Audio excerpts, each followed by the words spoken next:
Well, Steve Magnanti here. It is November 2nd, 2021, and it has arrived. If you wonder what it is, this is a 1962 Dodge Dart, actually a police car that I purchased from the Great Texas Mopar Hoard auction event. And the 62 Dodge was the first B-body, and here it is on the cover of the January 1962 issue of Motor Trend magazine. And the thing of it is, the front styling on this thing was a one-year deal, very strange. Now, Virgil Exner was at the very end of his run in 1962 when this car was made.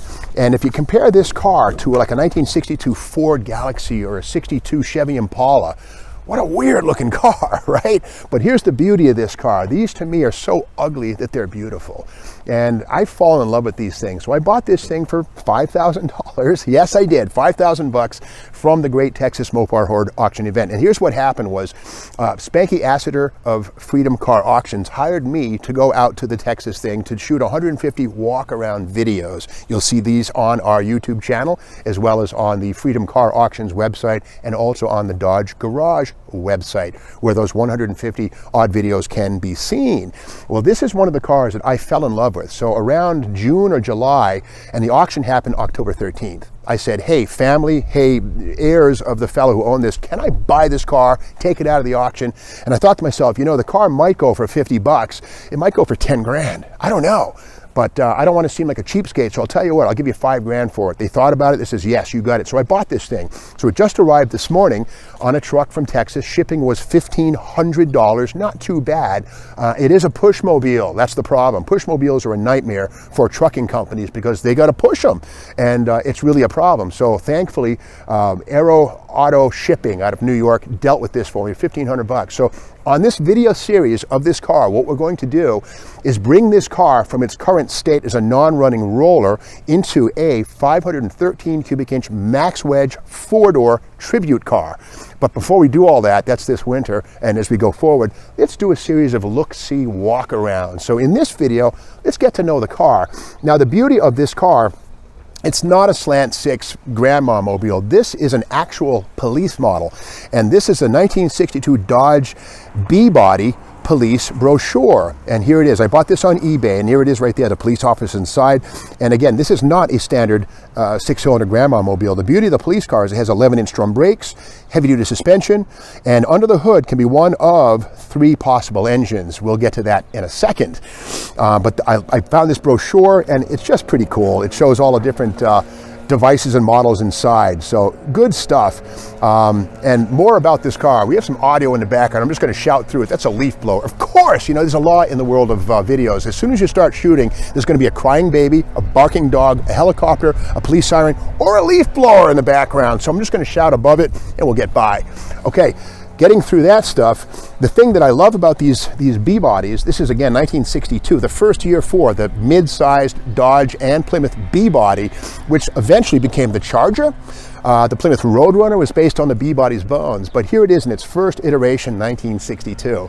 And the Max Wedge engine, as we know, was available in 1962 for the first time as a 413, dual quads, cross ram, factory dump pipes, all that stuff. It was a super stock engine. And you could get those in this size car, but that was a mid-year release, and they never intended the Max Wedge for police use. But there were a couple of cars were built 4-door Maxis, and again, that'll be our bogey on this one here. But something pretty cool on this. Let's take a walk over to this table here, and I have some paperwork on this car that's pretty neat. The deal is that all of these cars from the Great Texas Mopar Hoard auction event, they have paperwork of one kind or another. And in the case of this one, we have the actual title. This car was originally owned by a Texan by the name of Buster Anderson. I mean, come on, Buster Anderson. He might have been a cop, I don't know, but he's from Snyder, Texas, and this is 1975 right here. He paid $12.30 for, I guess, excise tax or registration, and here's a bill of sale from 1971, June 2nd, 1971, from Thomas Chrysler Plymouth in Snyder, Texas, and again, 1971. So this car would have been a 9-year-old used car sold to Buster Anderson of Snyder, Texas, back in 1971. And it was a police car. We'll get to that in a moment, and that comes down to the VIN. There's a 9 in the second spot of a police/special build, and that's different from a regular passenger car or even a taxi or a fleet model would have had a different code. So 9 in the second spot of a 62 Dodge means police, and we'll get into what that all means. Now, 62 Dodges and me, I do have history with them. When I was a kid, back around 1979, I built this.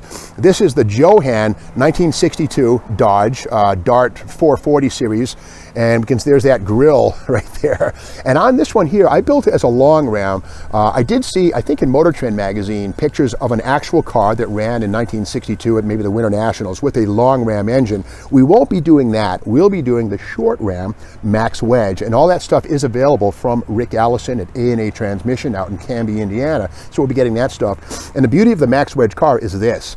Underneath that exhaust system you see right there, these are the dump caps. These things, they have 4 bolts on each side. You uncap them and you can uncork it, and they go otherwise to a full-length dual exhaust system. And here's the 8 3/4 rear axle, the torsion bars, and this model is my bogey. This will be coming to life in that car. And the great thing is that max wedge dual exhaust system is also available today as reproduction stuff from Kramer Automotive Specialties in Butler, Pennsylvania.